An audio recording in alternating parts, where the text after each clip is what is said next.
Aaron Taylor, the real estate guy.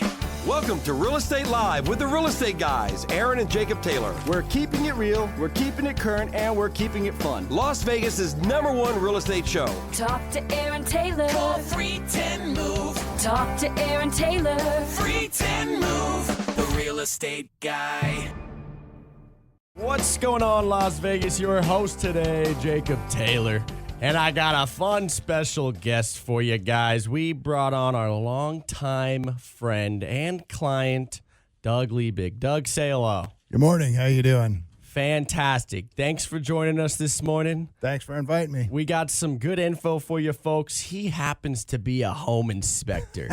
I know you guys all love your home inspectors. They're your best friends. They always take care of you and make sure your home's in good shape before you buy it, right? So we're going to go over the scope of a home inspector a little bit today, help out the consumers. That's not a bad idea. Learn about what your job is and what your job isn't, because I think there's a lot of confusion out there, and sometimes you get the brunt end of the stick a little, huh? Oh. Whether it's from us agents. More than sometimes. Anyways, before we jump into that, let's thank our sponsors, Doug. We got some wonderful sponsors that take care of us, that make this show possible. First off, Fidelity National Title. Had a few closings with them this last week, and sometimes at the end of the transaction, some things can come up, and Fidelity's always fast and on top of things, making sure everything gets handled and taken care of. Always watching out for our clients, for our transactions, handling things in a proper manner. So thank you, Fidelity. And then we got Neo Home Loans. Neo Home Loans. Sheila Merrill, the lending lady.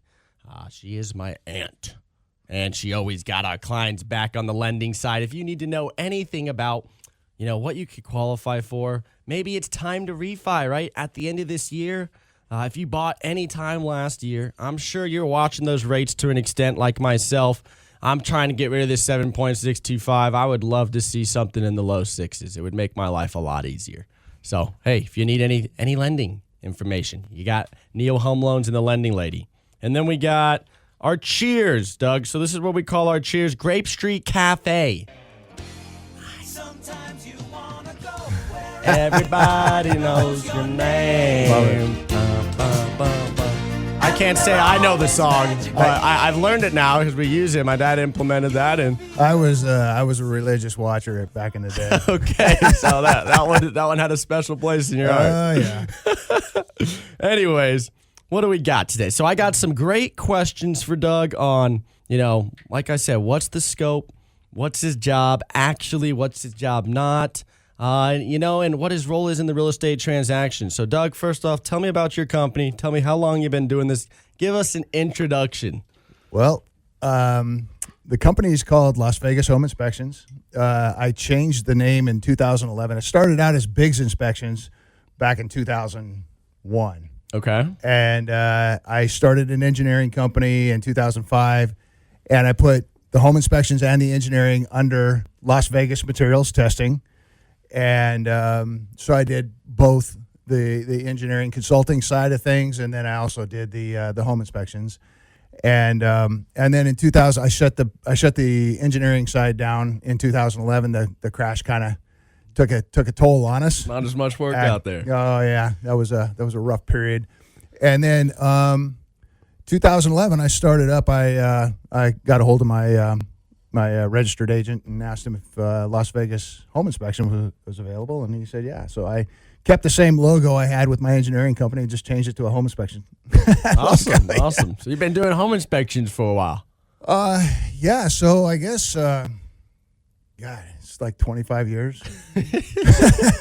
A long time. Dang, man. Yeah. Okay. So yeah, I've been doing it for a while, and been a bit of a really interesting gig, to say the least. Oh, I don't doubt it. I'm sure. Just with my time using you over the past few years, we've had a number already that we've had to deal with, right? Well, the interesting thing is when we first started out, see, my numbers, my license number is really low. So it's like, I forget what it is, 413 or 143 or something like that.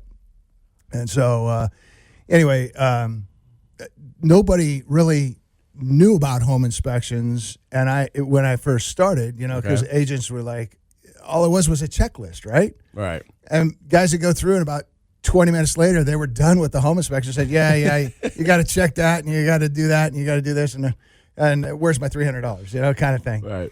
It's much more involved today, much more in depth. A little bit more regulations. Huh? There's the programs, though, like the CEs are much more involved. Okay. When I first took the test, it was like I could have written the test. It wasn't that tough. Okay. And but today it's I got to say it's much more involved. It's Awesome. The education going behind it, and the theory behind it, the science behind it, construction and electricity and plumbing and all that other stuff. You really have to know what you're looking at. Right.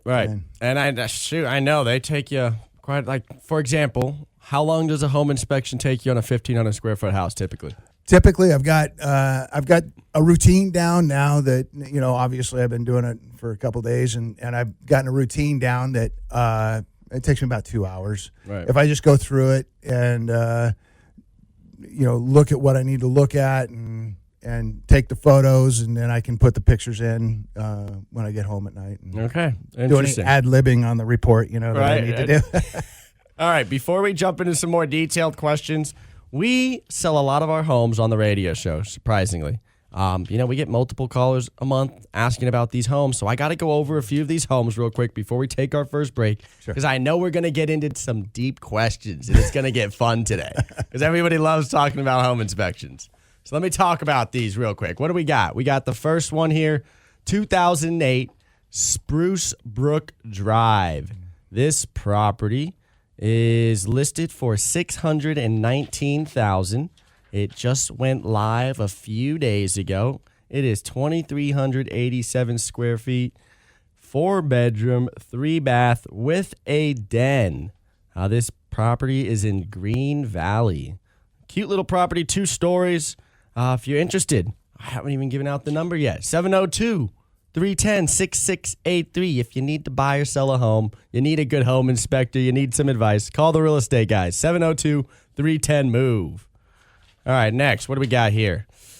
9173 White Kirk Place. This property is a 2,674 square feet, 2-story, 3-bedroom, 3-bath. Oh, let's see here. It is listed for $559,000. Oh, we just did a price increase on it, huh? Shoot. Price increase, and it's been on the market for 12 days pending a cancellation, so some buyer couldn't perform, and they went away. Who knows why? I don't got the details right now. But it's a beautiful place here. West on Alta past Rampart. Okay, beautiful. All right. And our last one of the week, we got 7690 Morning Lake Drive. This property is listed at $430,000. It has been on the market here just a few days, less than a week.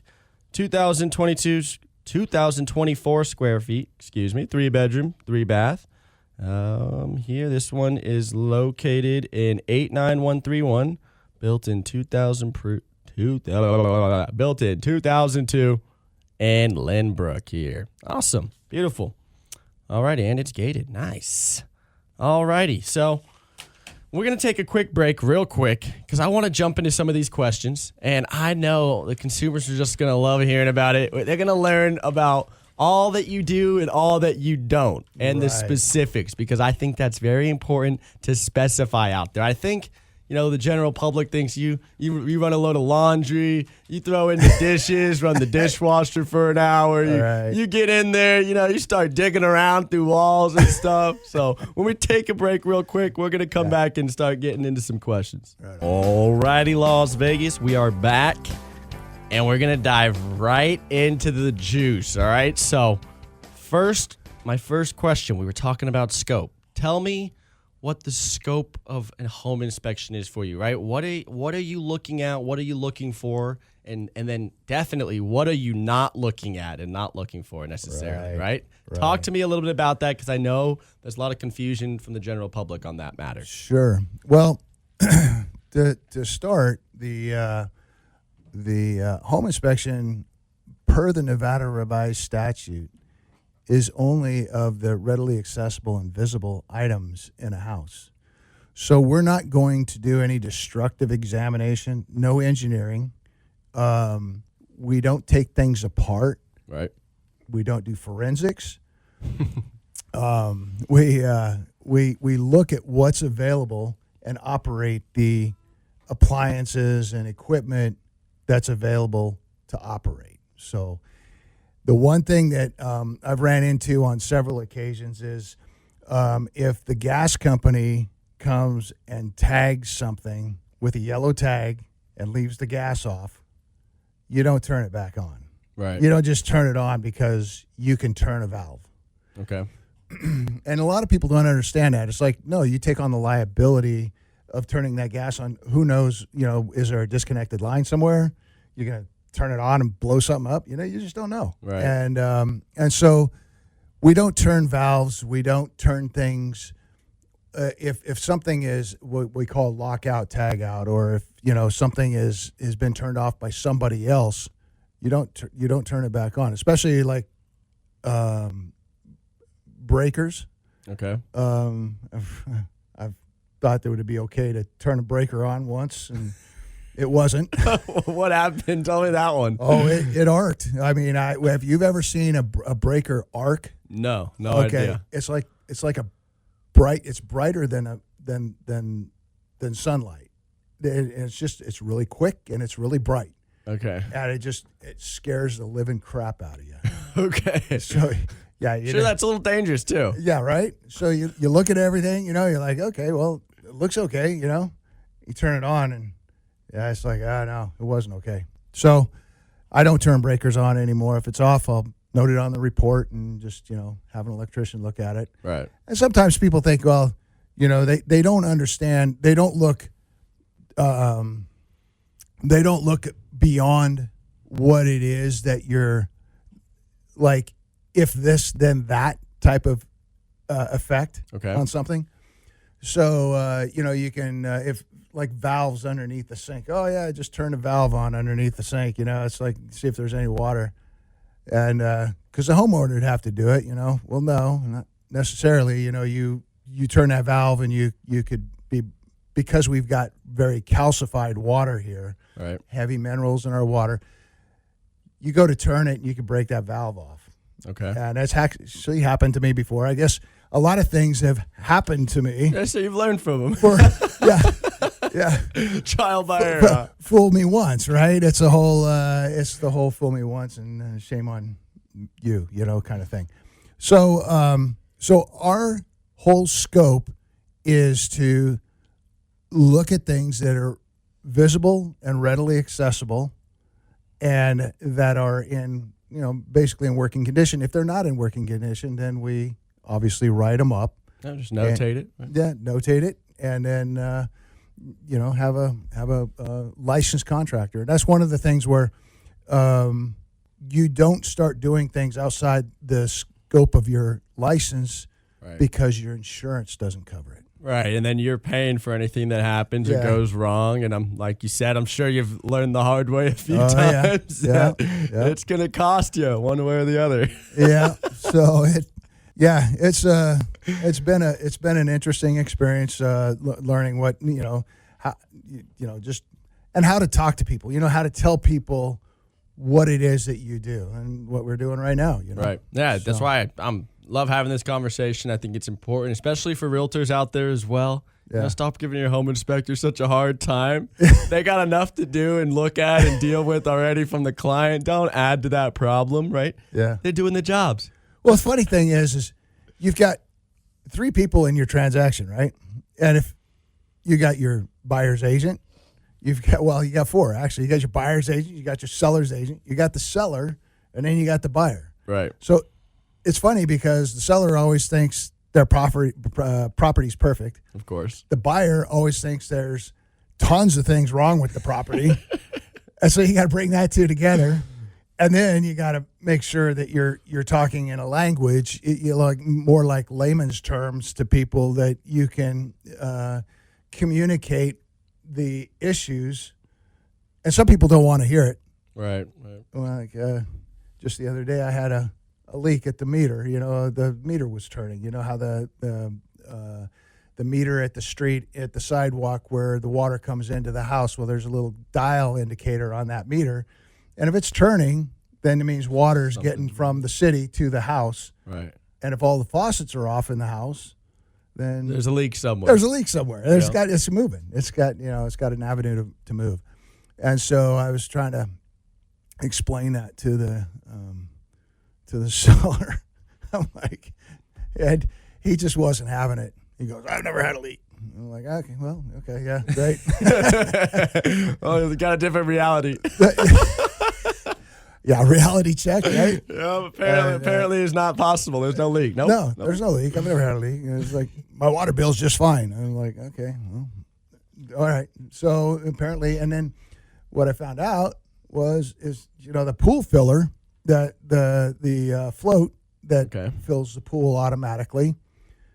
Well, that stem was loose just enough in the bottom of that bucket to where water was coming up through the bottom of that stem. Okay. Even though the float, because I took the float and raised the float to where it wouldn't fill automatically.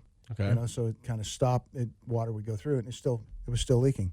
Well, they had it checked out, and that was actually the issue. So Good to know. yeah. So yeah. So that's Yeah, so I think people just got to remember, especially for us realtors out here as well, we always are told, buyer brokers and whatnot, stay in your lane, right? We got to stay in our lane. As realtors, we ain't lawyers. We ain't home inspectors. right. We're not mortgage lenders here. We're not title officers. We're realtors. We deal with helping people transact on homes. Yeah. Your job is to help the general inspection of them. You're not an AC guy. You're not a plumber. You're not an electrician. Maybe you could do some of it. Well, the other thing I'm not is an appraiser, and it's probably one of the biggest questions I get is this home worth it? People ask you that. Okay. They ask me that all the time, and it's crazy because I'm thinking, well, what did you pay for it? I ask them. I said, what do you pay for it? And they tell me, and I said, well, do you think you got a good deal? What are you going to tell them? Right. Oh, it's worth what you paid, right? Yeah. No. What do you know any better for that? And even if you did, why are you going to say it's not your job? Yeah. And I have to tell them I'm not an appraiser, and that's kind of that's an interesting take on the home inspection part of it, because they always ask me. So what some people do, and so what some realtors do, is they ask me if I would buy the house, and at that point, I tell them, well, anything can be fixed. So it depends on, what you're looking for in a house, in a property. Right. And I said, from the standpoint of this property, I would buy it, and there's probably not too many homes that I wouldn't buy. Right. Just based on my knowledge of how everything works and how the different systems work and all that other stuff. And so I look at what the buyer's capability, like there's some people that can't even turn a wrench, it's like, right. You probably. Hey, I'm not the most handy guy myself here, right?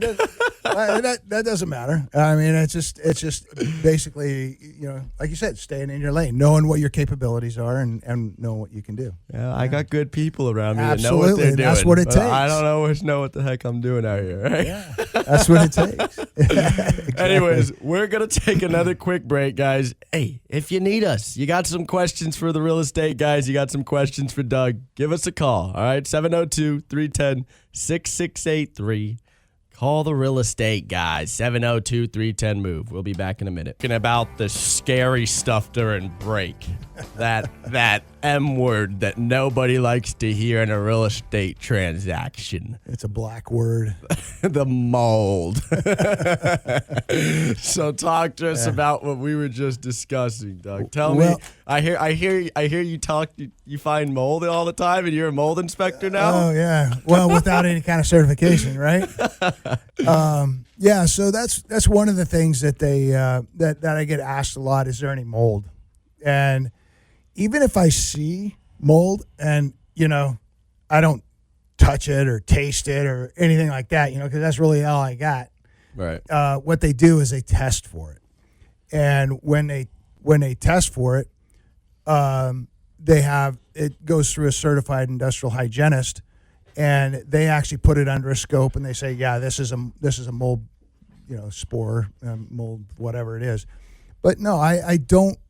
Even if something is water damaged and it's apparent, there's so many times that I go into these houses that are just packed with stuff. I mean, people live in these houses and they throw stuff under their sinks, and they probably have been accumulating stuff for about 20 years under there, and they never clean it out. Right.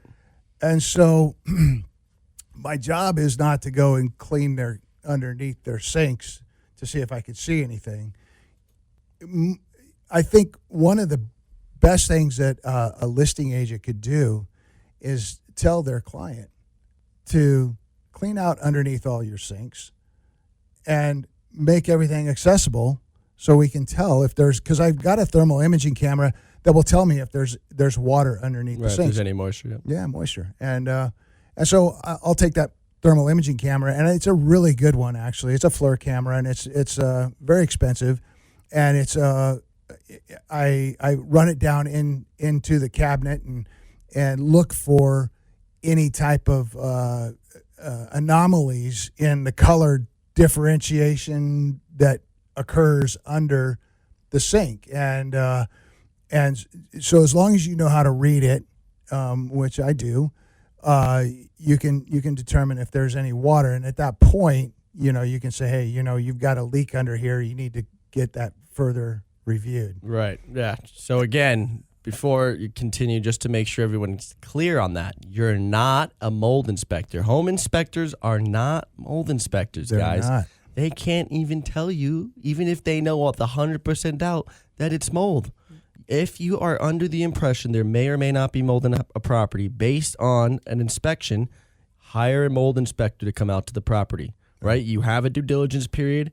If you're a real estate agent out there, in your additional terms and your verbiage, obviously most of the time we're just doing a general home inspection, that in your verbiage there should be something along the lines of, buyer reserves the right to any additional inspection needed during the due diligence period, something along those lines, right? Yeah. So that your client can be protected. And let's say, Doug's out there and he finds moisture. At that point, we can go, hey, buyer, there's moisture. Do we want to order a mold inspection?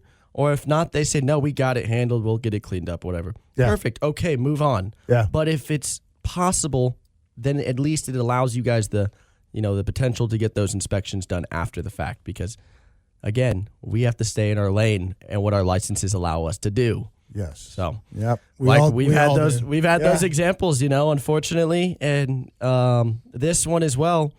It's not their job to move everything and to dig things out and to start exploring cabinets and whatnot and start emptying them out and taking things out and then replacing it. Right? They can only do what did you say? Readily invisible. Readily accessible. Readily accessible. Okay. And invisible. Yeah. So yeah.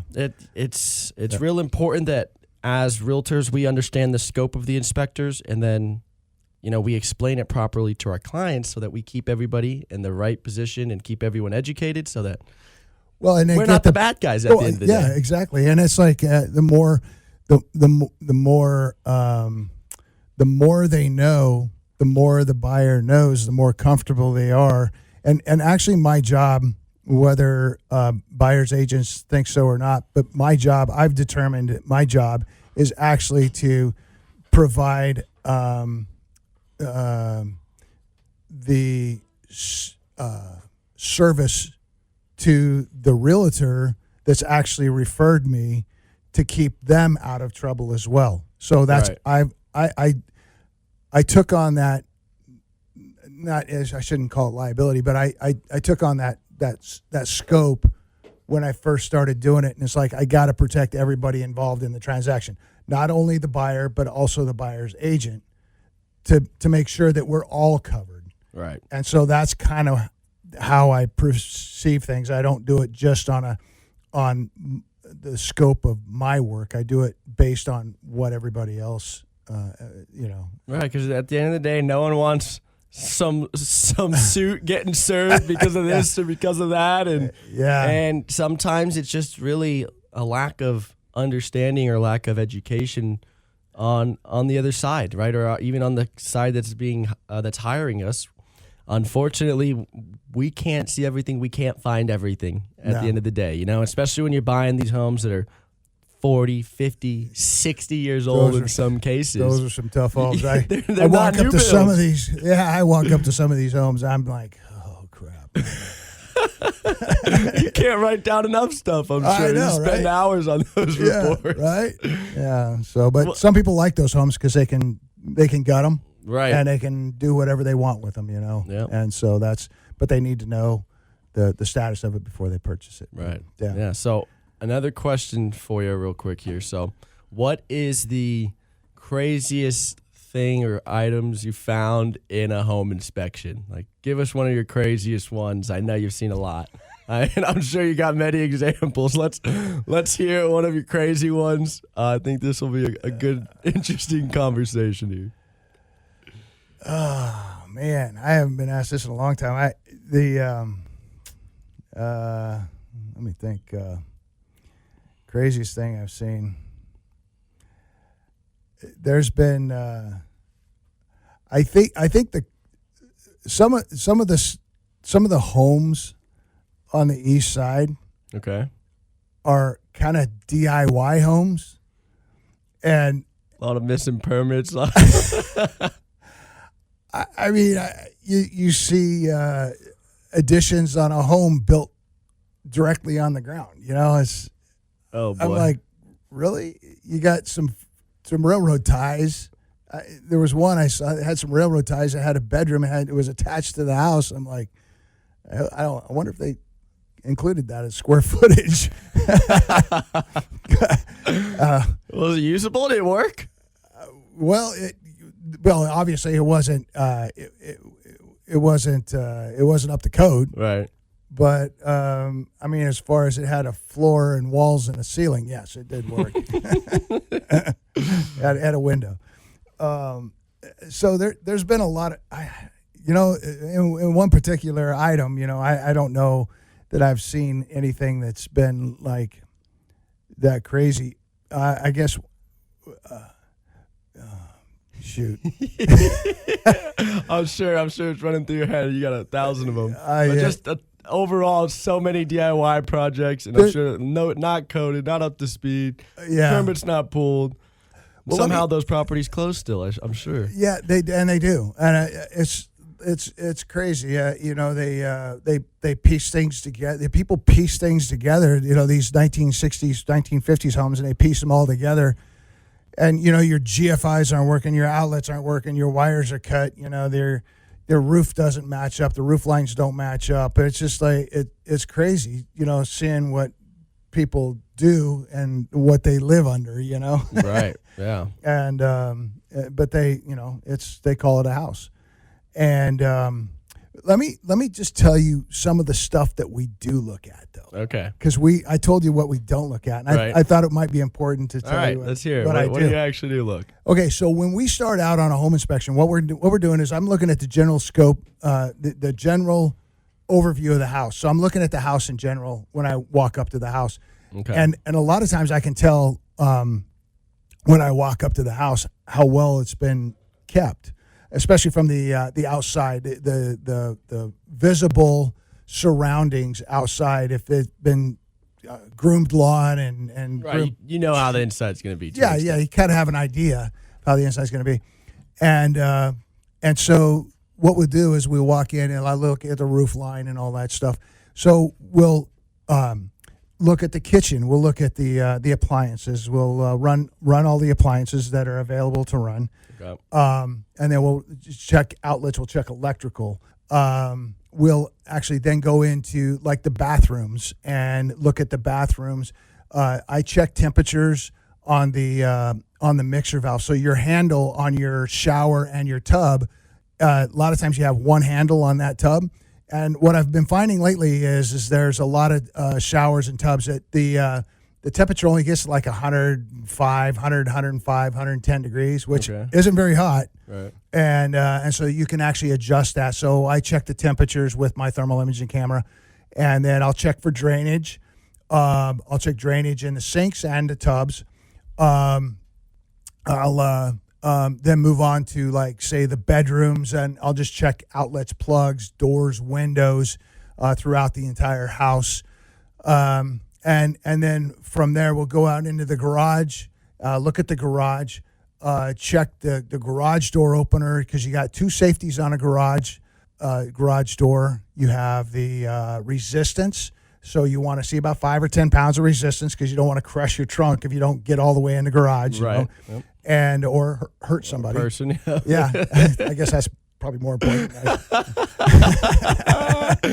and then you have a light beam safety that's on the bottom of the garage door, and you want to make sure that that's working as well. Little lasers you jump over. Yeah, lasers. Yeah, close the garage door, jump out, and then you're looking at, usually the water heater is in the garage, so you're going to look at the water heater, make sure you don't have any leaks or anything going on with the water heater.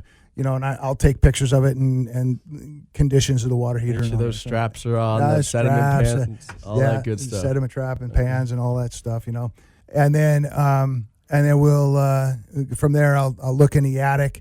I'll go through the attic and check your insulation, check for broken trusses, make sure you're vented through the attic, and then I'll get on the roof and make sure we don't have any broken tiles or missing or loose shingles or penetrations in the roof. We don't have any issues with water leaks through the penetrations in the roof. And then we'll look at the AC and the heat. I'll take temperatures on the AC to make sure. And what I do is I take temperatures of all the registers, not just one or two. Okay. Just had one yesterday out in Pahrump that they said they fixed the air conditioning unit because it wasn't blowing at all when I was out there the first time.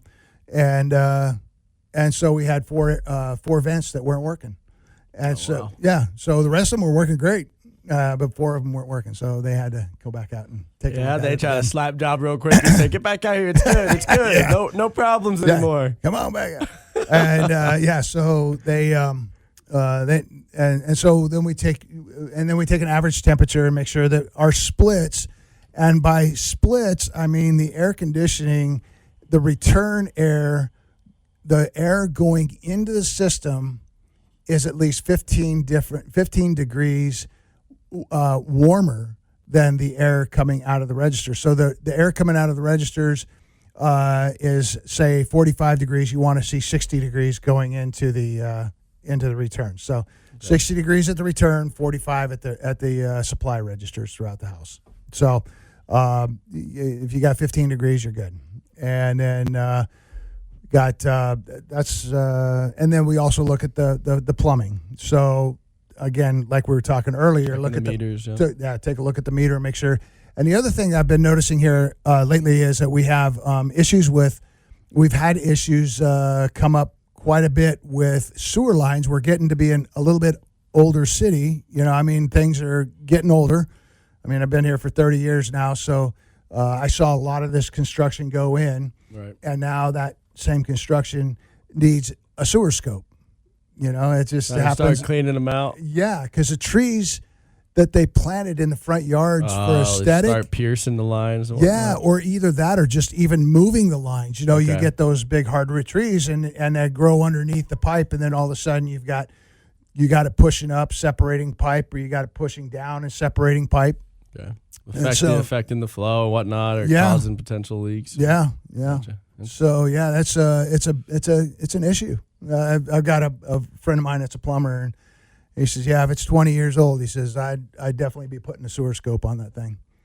Interesting. Okay. Good to know. Well, with that, we got our last break here, Doug. I told you it flies by. It goes quick. And I still gotta get some market stats out of the way. So we'll be back here, guys, in 2 minutes. If you need to give us a call, you want to know more about home inspections, or maybe you want a home inspection before you go live on the listing, right? Maybe we'll talk a little bit about that as well. 702-310-6683. That's 702-310-MOVE. We'll be back in a minute. Alrighty, folks, we're back, and you got us for another 5-ish minutes. So I want to jump into some market stats for you guys for a few minutes because the market's changing. And I know there's some fear and uncertainty out there, especially for you guys that have had some listings sitting on the market for a while, you sellers, you agents out there. So what's going on, right? If you guys follow the stats, you follow the news. Well, if you follow the news, it sounds like we're going to crash here soon. It's no buyers in sight. Property prices dropping. Spread the FUD, right? Right. So that gets more clicks, right? The RJ running their articles and whatnot. I mean, guys, we're up in inventory. We needed to be up in inventory. We were at an unreasonable low over the last few years because of the COVID sales, right? We sold an obnoxious amount of homes over the 2 years during COVID, and it was time for the inventory to start increasing again.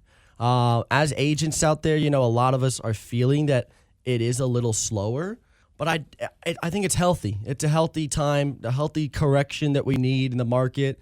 Our median price went from $485 in March to $480 in April, so we did see the first time the median price dropped in, I want to say like a year and a half, 2 years. So we were on a steady increase for a while, and I think we'll be on a little bit of a steady decrease for a few months until we see rates drop down a bit and spur it back up, right? But kind of consolidating a little bit. Right, just yeah. I letting the market. don't think we're going to drop but maybe a few points over the next month or two, just to steady things out. But a lot of realtors in the community are also expecting a hot May.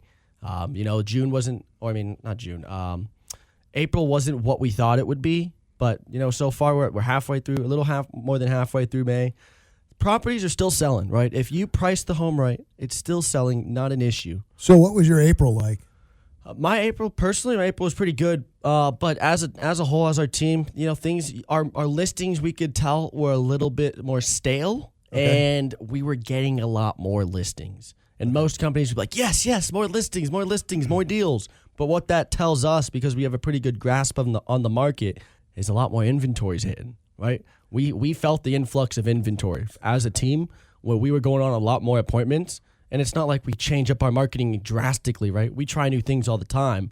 But usually what that means is there's more people wanting to list their homes, right? Right. More people wanting to jump in the market. So on the list side. So we saw inventory increase.